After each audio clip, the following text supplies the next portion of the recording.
हम में से बहुत से लोग यह सोचते हैं कि इस युग यानी कलयुग का अंत कब और कैसे होगा। माना जाता है कि जब कलयुग का अंत नजदीक होगा तब स्वयं भगवान विष्णु कल्कि अवतार लेंगे। पर कितनी नजदीक है कलयुग का अंत, आइए जानते हैं आज की इस वीडियो में।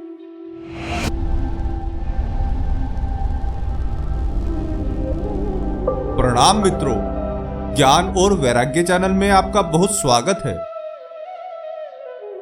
आज की इस वीडियो में हम जानेंगे कि कलयुग का अंत कब होगा। जिस युग में हम हैं उसे कलयुग कहा जाता है और इस युग से पहले भी कई युग थे, जैसे सतयुग, त्रेता युग, द्वापर युग, जिनके बारे में सनातन धर्म के पुराणों में भी बताया गया है। यह सत्य है कि एक ना एक दिन पूरी पृथ्वी का अंत हो जाएगा।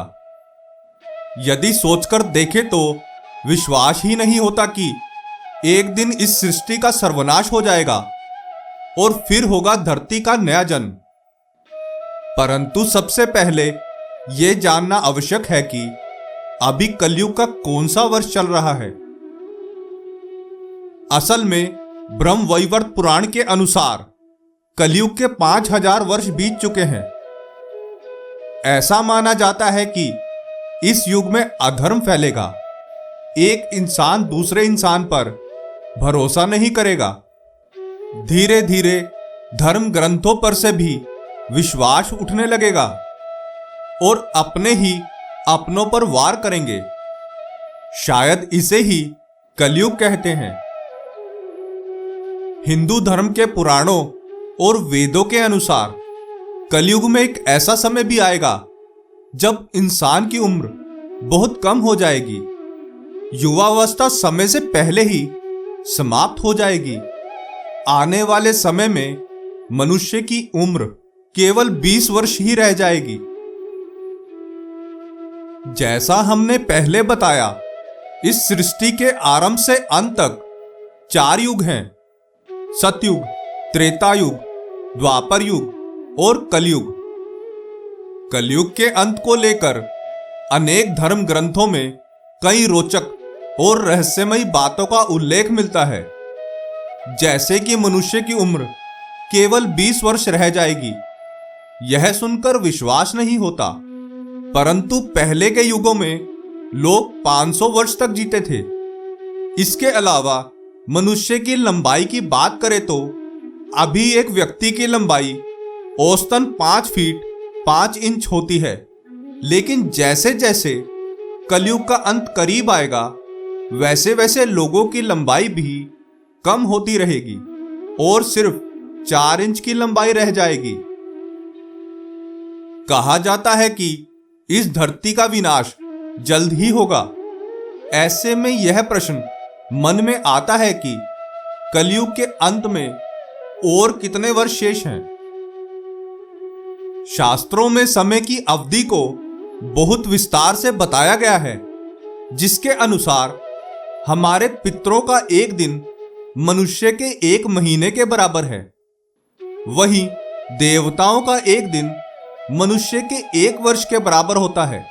इसी प्रकार से देवताओं का 1 महीना मनुष्य के 30 वर्षों के बराबर होता है और देवताओं का 1 वर्ष मनुष्य के 360 वर्षों के बराबर होता है। शास्त्रों के अनुसार कलयुग 4032 वर्षों का है, जिसमें अभी भी 4027 वर्ष शेष हैं। 4027 वर्षों बाद धरती का, कलयुग का और मनुष्य जाति का सर्वनाश हो जाएगा और फिर से सतयुग का आरंभ होगा। कलयुग का अंत आते आते लोग अजीब बर्ताव करने लगेंगे। उनके मन में एक दूसरे के प्रति दुश्मनी की भावना रहेगी, एक दूसरे की हत्या करने लगेंगे। उस समय के दौरान महिलाओं का स्वभाव बहुत कठोर हो जाएगा और वे केवल धनवान व्यक्तियों के पास ही रहेंगी। कलयुग में किसी के बाल भी लंबे और काले नहीं दिखाई देंगे, क्योंकि हर व्यक्ति अपने प्राकृतिक खूबसूरत बालों को रंगना शुरू कर देंगे। बच्चे अपनी माँ बाप पर हाथ उठाने लगेंगे। हर घर में गृह क्लेश होगा। कोई आपस में मिलकर नहीं रहेगा। सत्य की आंखों में पट्टी बन जाएगी और हर जगह झूठ का ही बोलबाला होगा। कलयुग में लड़कियां अपने घर में भी सुरक्षित नहीं रहेंगी। कलयुग के पहले सतयुग में लोगों की उम्र लंबी होती थी और उनकी मृत्यु भी सुलभ होती थी। मगर कलयुग में ऐसा नहीं होगा और हर किसी को अकाल मृत्यु का सामना करना पड़ेगा। अगर भगवान विष्णु के कल की अवतार की बात की जाए तो उनका जन्म तब होगा जब 7 वर्ष की कन्या एक बच्चे को जन्म देगी, क्योंकि उस समय कलयुग में अधर्म अपनी चरम सीमा पर होगा। उस समय वह धरती पाप के बोझ तले दब जाएगी और भगवान विष्णु कल की अवतार लेकर पृथ्वी को पापियों से मुक्त करेंगे, जिसके बाद पुनः धर्म की स्थापना होगी और सतयुग की शुरुआत होगी। आशा करते हैं कि हमारी प्रस्तुति आपको काफी पसंद आई होगी। आपसे अनुरोध है कि आप इस वीडियो को ज्यादा से ज्यादा लोगों तक पहुंचाने के लिए लाइक, शेयर और सब्सक्राइब करें। धन्यवाद।